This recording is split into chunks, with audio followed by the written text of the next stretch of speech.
The killer was heartless. This was at the top of the list as far as brutality for us. If she did not like what you were doing, she made no bones about telling you. But if she liked you, she would absolutely do anything for you. You had two people with pretty strong personalities that clashed in the main street. People thought that they were having an affair because he was more or less her go-to man. He needed money for drugs and alcohol. He felt like she was going to have money in her house. He has an antisocial past, and so she became the object of his anger and rage.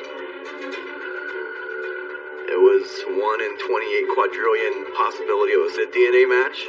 Go back to where you began. More times than not, the killer's name is already in the file.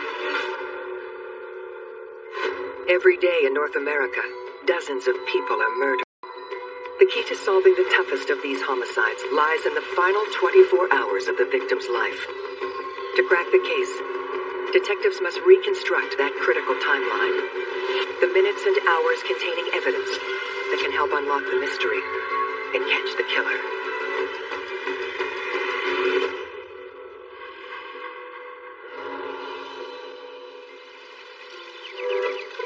Colon, Nebraska, the definition of a one-horse town. Colon is a real small farming community made up mostly of just the bank, the post office, and one bar. There's probably right around 100 people that live in the actual village of Colon itself. Many of the people that live there have lived there all their lives or grown up in the area. Everyone knows everyone. Everyone kind of looks out for one another. All in all, it's a pretty tight-knit community. There's very little crime that goes on in Colon in the years that I've worked at the Sheriff's Department. Typically, the type of incidents that we respond to are things like domestic disturbances or possibly a vandalism or maybe an occasional theft. But on a warm summer evening, a call to the sheriff's office changes the town of Colon forever.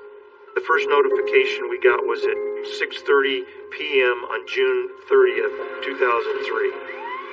Our dispatch center received a call indicating that a suicide had happened in the village of Colon, and we responded from approximately 10 miles away. The location of the reported suicide is a one-car, single, detached garage on the south side of Main Street. Inside the garage, we see a female, obviously deceased, laying on her back with a large amount of blood on the ground. There was a small caliber handgun that was laying on the ground near the victim, but we started to notice a lot of very extensive head trauma that did not appear to be from a gunshot. And she had some bruising in areas on her legs and some marks on her arms that did not appear to be normal from what you would find in a suicide. There was a semi-automatic Beretta handgun, but we didn't notice any shell casings lying about, which indicated it hadn't been fired, and there was not even a magazine in the gun. Either somebody had scared the victim with that gun, or she was trying to scare somebody with it. She appeared to have some defensive wounds. Her arms were beat up, her legs were beat up, and it did appear that she had been in a fight with somebody. We saw the shoe prints in blood around the vehicle and smudge on the car. As you're looking around further, there's some blood spatter up on the side of the garage a little bit from where someone had forcibly come in contact with the blood and put it up onto the wall. And so you're coming up with a struggle, something violent that had occurred. Police determine they're looking at Colon's first murder in decades. In my lifetime here in law enforcement, there's probably 3 homicides total in Saunders County. The victim is 66-year-old Sharon Erickson, a lovable busybody and a Colon town fixture. Sharon Erickson spent her entire 66 years in the community of Colon. There's probably no one in the Colon area that she didn't know or she wasn't familiar with. She worked at the courthouse for a number of years. She was very positive and outgoing and would offer up her opinion about different situations in the town. So that kind of personality doesn't always win everybody's friendship. One person referred to her as Gladys Kravitz, who was the neighbor on the old show Bewitched that was always looking out the window to see what other people were doing. If she did not like what you were doing, then she made no bones about telling you. But if she liked you, she would absolutely do anything for you. Heading up investigation into the murder of Sharon Erickson are investigators Jay Peterson and Jeremy McCoy.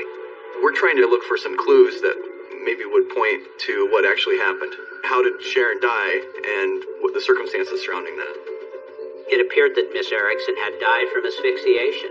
It was a pretty forceful The victim's body was starting to move into the stages of rigor mortis, and so she had been there for a while.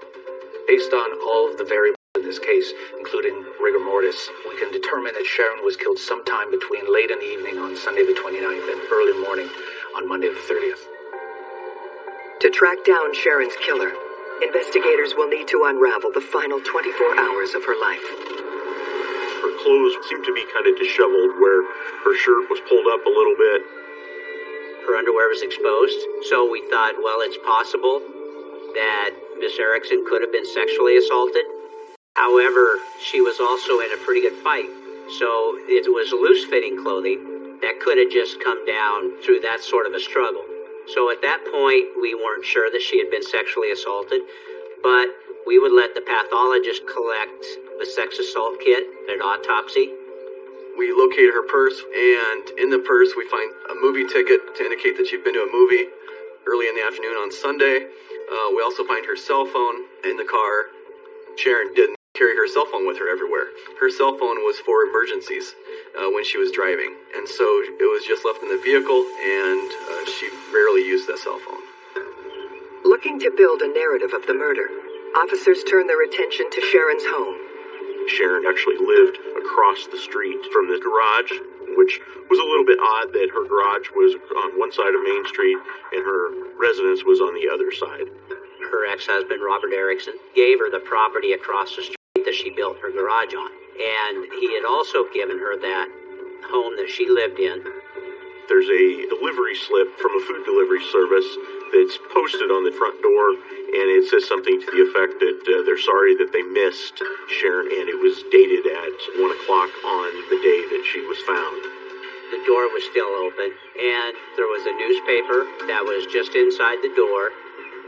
As we moved our way through the house, we didn't notice anything that we considered to be out of the ordinary until we got to the kitchen area, where it appeared that the door had been pried open, and it appeared that the interior wood door had actually been kicked in. And then we also found a coal chisel that could have been used to pry open the back door. We found a motion alarm that had been hanging on the door, and once this person tried to force their way through the door, I think set the alarm off. And then we noticed that her phone lines had been cut. Working the theory that the murder could have been a robbery gone wrong, investigators continue their search of the house. You can see that Sharon's bed was unmade. Which was consistent with the gun that we found in Miss Erickson's garage. The victim was startled and was in her bed sleeping at the time. But I saw no sign of struggle in the house, no blood in the house. It appeared to me that Sharon and the killer had some sort of a confrontation, and she was still able to get to the garage before it came to a head. Clearly, robbery seemed to be a motive in the beginning, but, there was nothing of substance that was taken, so obviously the homicide preempted any further robbery. Are there multiple motives here? Did he break into the house with the intent to steal, and then this evolved into a sexual assault? And I personally think that this could be less likely. Why would you break into a house at night when you know that the resident is likely to be there? Plus, if he's making arrangements such as cutting phone lines, it makes me think that he may have gone there to possibly commit a sexual assault against Sharon. Investigators turn to the locals gathered at the crime scene, hoping they can help piece together Sharon's timeline leading up to her murder. Rick Hartman is the postmaster in Colon, was also on the volunteer fire department. He had a close relationship with Sharon, was one of the first people there when she was located in her garage. He was upset, confused. He was having trouble processing what was going on. Rick tells me that Miss Erickson is a creature of habit. She did the same things pretty much every day. 8:30 a.m., Miss Erickson goes to the post office to see the postmaster, then down to the bank to see the women that worked at the bank. She spoke with her cousin, who lived in Lincoln, Nebraska, every day at 5 o'clock on the telephone. Miss Erickson and her cousin got together almost every Sunday. According to Sharon's family and friends, Sunday, June 29th, was just as structured as any other day in her life. Miss Erickson and her cousin had lunch in Lincoln at around 11:15 that morning, and then after that lunch, they had gone to a movie. Sharon started to drive back to Colon at 4:30 that afternoon. Probably got back to Colon about 5:30, and no one saw Sharon after that.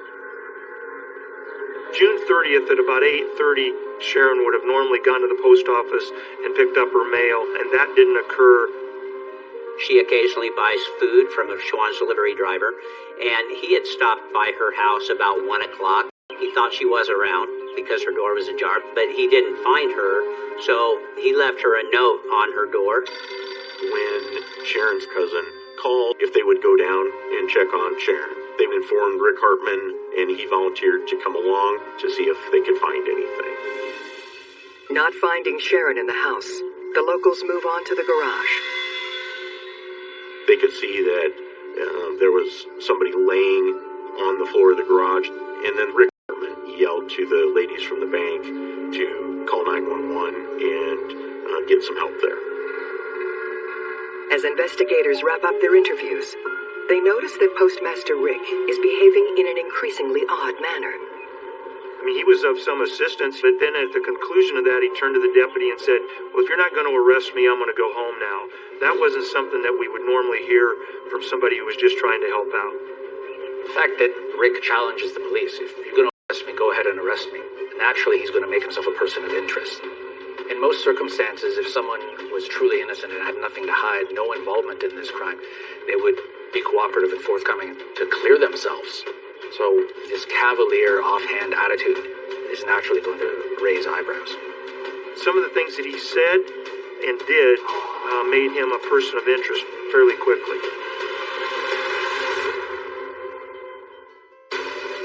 Detectives are investigating Colon, Nebraska's first murder in decades, the brutal slaying of 66-year-old Sharon Erickson. They already have the first person of interest, the town postmaster and Sharon's friend, Rick Hartman. Rick was very cooperative with investigators. He was so close to Sharon and offering up so much information that it caused us to want to look further into maybe he had some role in her homicide. Investigators dig into just how close Sharon and Rick were. Rick Hartman would have contact with Sharon Erickson virtually every day, sometimes multiple times a day. He was able to disclose that he had a key to her place, was able to come and go, that she would solicit him to do odd jobs. So he was very forthcoming that they had a good relationship, but didn't include any kind of a romantic relationship at all. He would take care of her property for her if Sharon traveled out of state, make sure the heat was on, make sure there was no water leaking anywhere and stuff like that. His sons even mowed her grass for her, so they were really pretty good friends. As detectives question Rick, his behavior becomes increasingly suspicious. Rick continued to ask the investigators what they thought, what they were looking for evidence. So his curiosity caused probably more focus on him than it would have normally if he hadn't been asking all of those pointed questions about details of the crime. When Rick was told he was a suspect, he was indignant. He couldn't believe that he would be considered a suspect. In Rick's behavior is that this could be a reaction to trauma. To me, it speaks to feelings of guilt, that they couldn't protect somebody that they care about. They may also want to get close to the investigation to be able to get details so that they can redirect or slant an investigation away from them as opposed to having people following up with them. So there could be multiple motivations at play there. Investigators press Rick for his timeline on the night of Sharon's murder. He says he was at home that Sunday evening with his wife watching TV. His pager went off about 10:30 that night, roughly, because the fire department was getting paged out to a fire. And then his wife actually accompanied him in their car to the scene of the fire. And then he and his wife arrived back home about 11:30 p.m. on Sunday night. And then they remained at home the rest of the night until he left for work roughly at 7:20 a.m. on Monday morning, June 30th. Rick Hartman's wife confirmed his alibi on the time frame of when he was there and when he left. We had nothing to refute that wasn't true. You know, minus his wife not telling us the truth or minus him slipping out of the house, we don't believe that he would have had anything to do with this crime. If an officer takes one lead and just follows that lead to the exclusion of others, what it may do is take away from the probability of finding the right person. So every lead has to be followed. Every piece of evidence has to be looked into, especially in a homicide, because not everything is as it seems. Looking for new leads, police canvass Sharon's neighbors. We spent days walking around the town of Colon trying to find people at home during the time frame that this murder would have occurred. Their whereabouts, any suspicions, we were trying to cover every base. We were hoping that we would find some clue, somebody who saw something or heard something that would give us a description of a vehicle, a different timeline, that sort of thing. One of the people that we wanted to contact, their last name is Mars. So if you look out the Mars family's front door, you're looking directly into the back of Miss Erickson's house. Investigators speak with the Mars family, asking if they had seen or heard anything unusual on the night of June 29th, or in the early hours of June 30th. Donna and her husband and her two sons had returned from Kansas, and they were helping their aunt put a roof on her house. One of the sons, the youngest, had gone to bed, and the other, James, had left.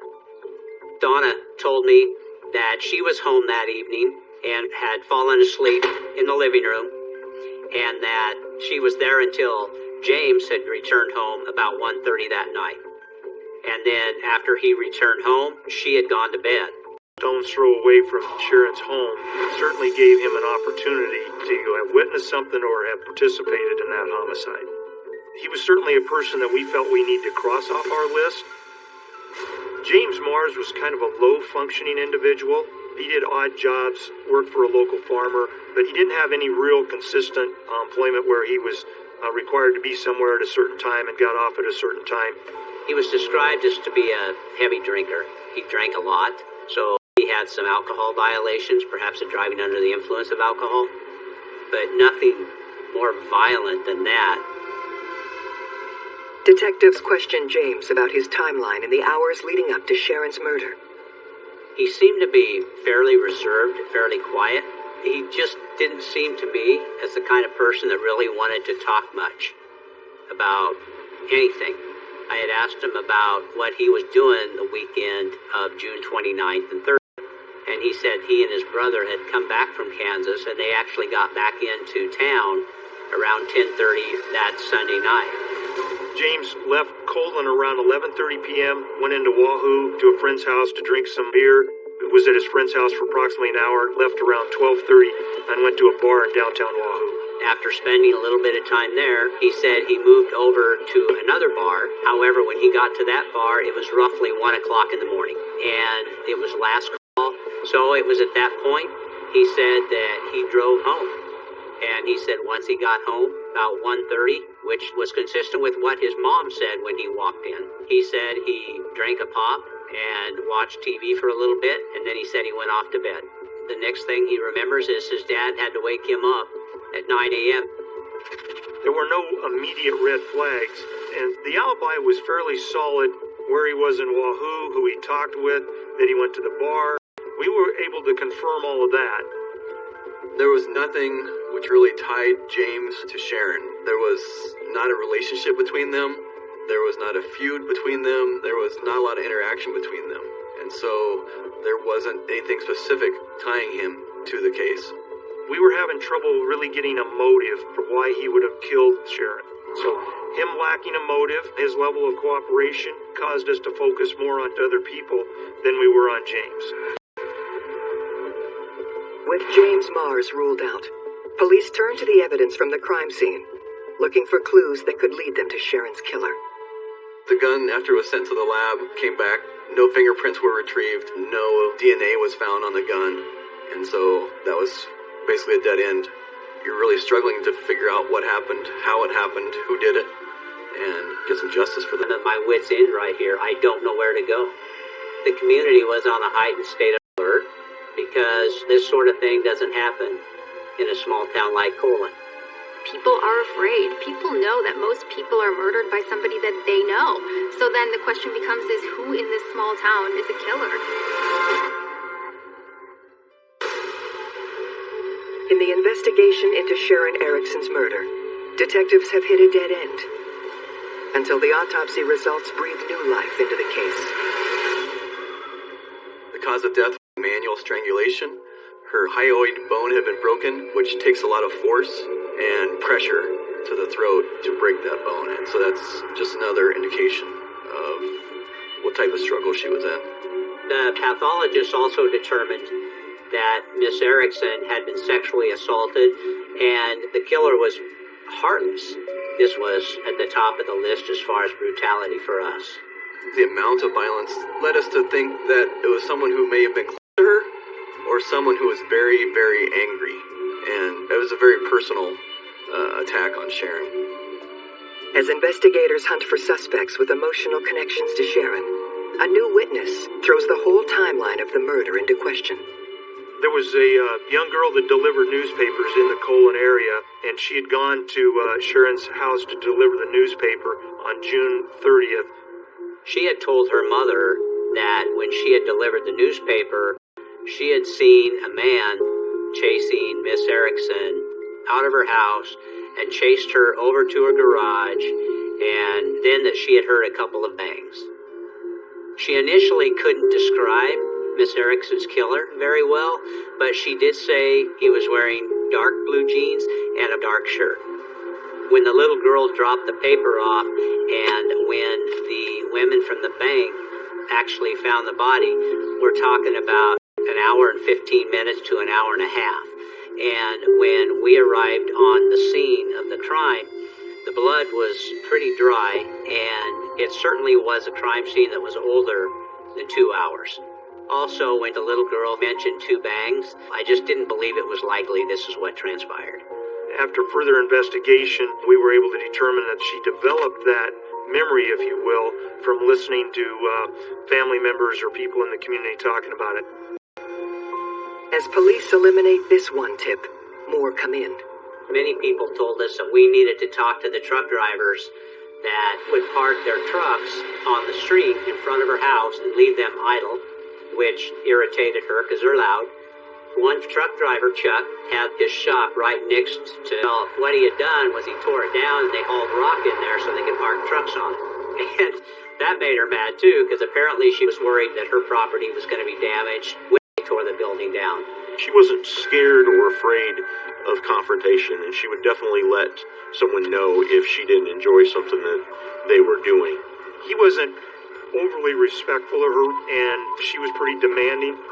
You had 2 people with pretty strong personalities that kind of clashed in the main street of Colon. There was an instance where somebody had an open bottle of beer, and they set the bottle down in front of Miss Erickson's house. She tossed it over in front of Chuck's shop, and it shattered on the sidewalk, and he was in the shop. And so that made him mad, and he walked over to her house, he pounded on the front door and told her to get out there, come out here. Could Sharon's neighbor, Chuck, have built up so much rage toward Sharon that he finally snapped? One thing that Chuck had said when I interviewed him was he made reference to her about being a busybody, always having to know everything that's going on, and then he said she's a nut, but our nut. And that's how he felt about her.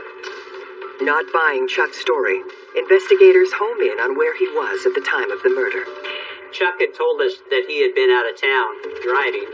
He was in the Ohio area, that he had picked a load up on June 26th that had it delivered, and actually didn't get back to Nebraska until July 1st. Chuck had receipts on the 29th and 30th. I think it was meal and fuel, so he clearly had receipts that proved He was several states away and didn't return to Colon until July 1, so he was eliminated immediately with his truck receipts. The truck drivers had a very solid alibi, mostly due to their profession that they are required to keep certain records, and they had all of those to provide to us, and it was proven that they were all out on the road. With investigators not making any inroads, fear tightens its grip on Colon. People were very bothered by a crime like this occurring in their small town. They were bothered by the fact that this person had not been arrested yet, and they felt like this could happen to one of them as well. You had people looking around over their shoulder about, oh, I think it's this person, no, I think it's that person. So I think that the community was on a heightened state of alert. When something like this happens in a small community, I think that there is a large spillover effect. People may be questioning each other as to who might be responsible. It could also pressure the investigators as well to find a killer and explain the theory of the crime, which can be stressful in addition to the fear that the crime itself is causing. Having eliminated every person of interest in the case, profile of her killer. This is a case that really epitomizes the importance of offender DNA. When you have no suspects and nothing really to go on, this is why advances in the forensic science have been so crucial. With the sex assault kit that went to our State Patrol crime lab, they were able to determine that there was a DNA profile there. However, they weren't able to extract that DNA, so their technology wasn't able to come up with the DNA profile. But detectives have one more trick up their sleeve. Our University Med Center is well known for their progressive technology there, so we took the DNA sample to the UNM Med Center, hoping that they could get a profile. They were able to come up with a DNA profile, but the DNA doesn't just tell you who it is. The job's not over. Now you have to come up with the suspect.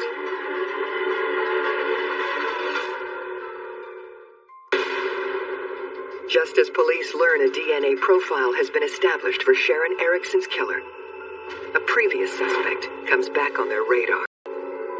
People thought that Miss Erickson and Rick Hartman were having some sort of an affair because Rick Hartman was more or less her go-to man. But there was another rumor that somebody had seen Rick Hartman and Miss Erickson talking out in front of her house on the street at 4 a.m. on the morning of June 30th, during the time frame of the crime. Rick's behavior only contributes to the suspicion swirling around him. Rick Hartman kept talking to the media and other people about this, and so it would just shed more suspicion on him. Because why would you want to keep opening this up and opening yourself up to people running you down and wanting to ask you questions about this?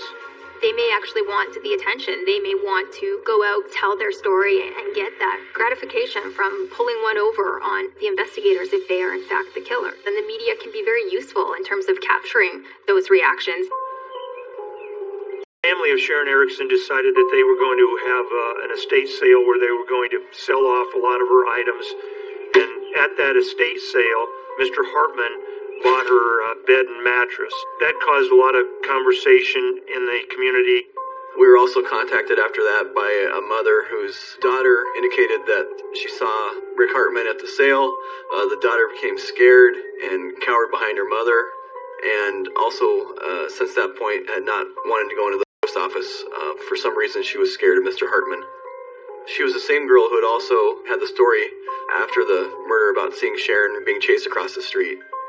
That was more personal than platonic. If one of them wanted to get out of the relationship and the other one didn't, it could always lead to some sort of violence. With the incriminating evidence against Rick building, investigators haul him back down to the station for another round of questioning. He denied that he had purchased those items at that estate sale, and that really raised red flags. If he bought those items, why did he buy them? And then if he did, why would he deny that he bought them? So there were just a number of things that he did that continued to cause us to focus in his direction. Investigators confront Rick about the rumors that he was having an affair with Sharon, but he dismisses them as idle gossip. We don't want to see somebody get wrongly accused of a crime. We don't want to see the wrong people arrested crime, and so we proceed very, very cautiously. One of the reasons we use polygraph tests is to eliminate suspects. And so, during one of Rick's interviews, he volunteered to take a polygraph test in order for us to eliminate him as a possible suspect. So the results of the polygraph test came back inconclusive, and so at that point, we can't eliminate him as a suspect based on the polygraph. But with the DNA profile of the killer now established, detectives know they could be one match away from solving the case. And so we asked Rick to give DNA samples for the investigation, and samples were collected from Mr. Hartman. But we did not get a DNA profile match with Rick Hartman. So he was completely eliminated at that time. Looking back, I just think that, everyone deals with death differently. He was probably anxious, and that was his reaction. With yet another suspect eliminated, police are back to square one in the investigation into Sharon Erickson's brutal murder. We began taking DNA samples from those people that we felt probably were close to the top of our list and submitting them for examination. As they await the DNA results, investigators circle back to a previous person of interest, James Mars. James Mars had also made statements to other people about if the cops asked you where I was on this particular night, tell them I was with you, which was not consistent with what he told us. So when those kinds of things started to surface, that pointed it more to James Mars. The question then is, could the son of the neighbors, the Mars family, could he be good for this, considering he was actually spoken to back on the first day? I always like to say, when you're stuck, and a case seems to be bogged down or going cold, go back to where you began. More times than not, the killer's name is already in the file.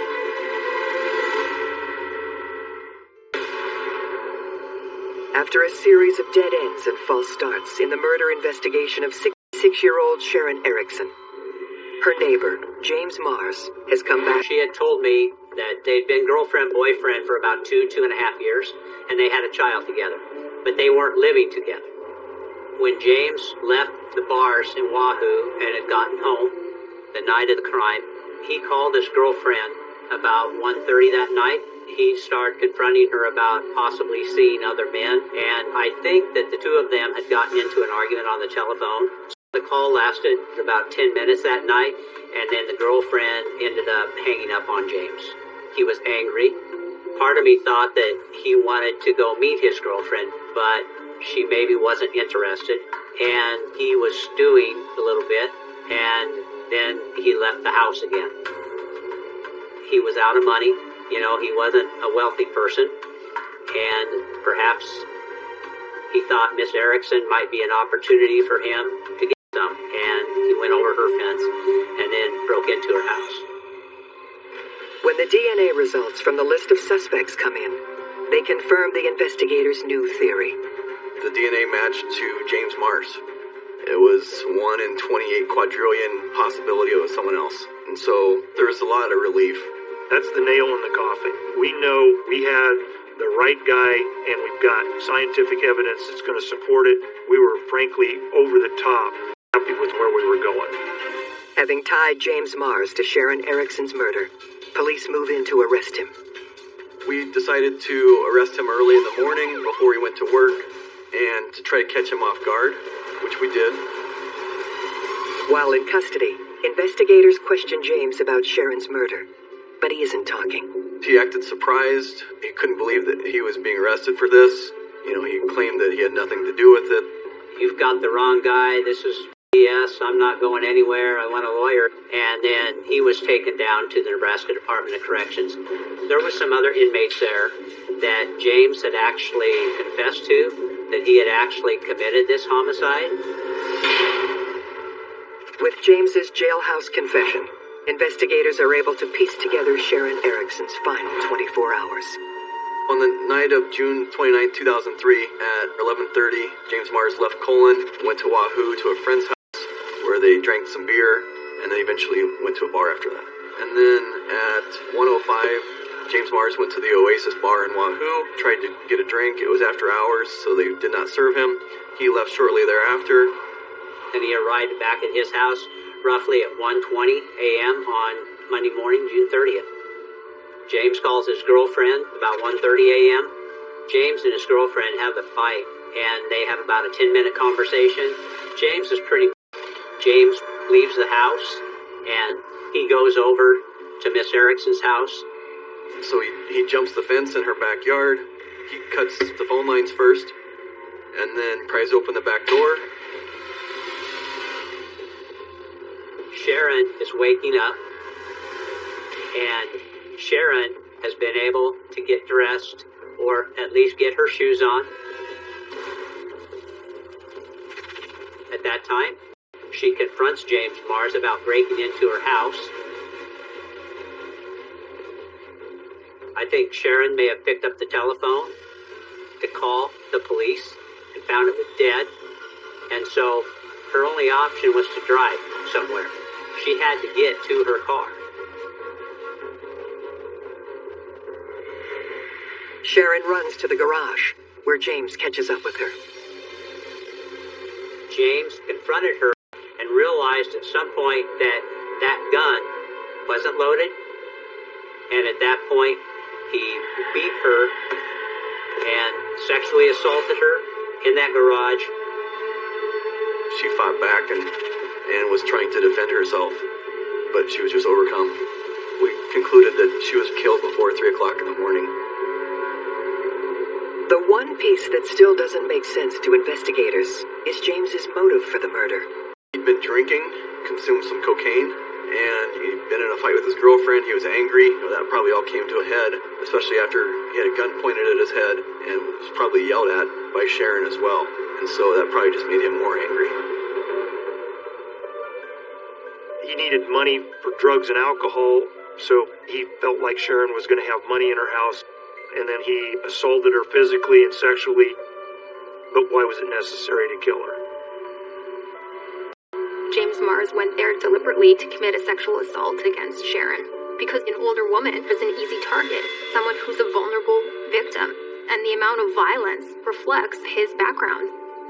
The end result was good, that James is in prison, but I can't help but think sometimes if we couldn't have had him there quicker, have we approached some of the things differently. So I carry that with me all the time. The town of Colon has saved the pain of a trial when James pleads guilty to second-degree murder. It was a big relief for Sharon's family to get that closure and be able to hold someone accountable for his actions. It's not going to bring Sharon back, but it's the most we can do for Sharon. Well, the timeline really helps us in excluding possible suspects and then narrowing down who we want to really focus on. And then Erickson's 67th birthday. James Mars is sentenced to life with no possibility of parole. I think it's unfortunate that somebody took her life so soon. Sharon was a retired person that had worked hard all her life and had chosen to live in a small community because of how safe it was. And essentially, all she wanted to do was just live there quietly and simply. probably the saddest thing about this is the fact that Sharon grew up in that community. She contributed to the county with her hard work, wanting to make Poland a good place to live. And the fact that, that was cut short is a tremendous tragedy.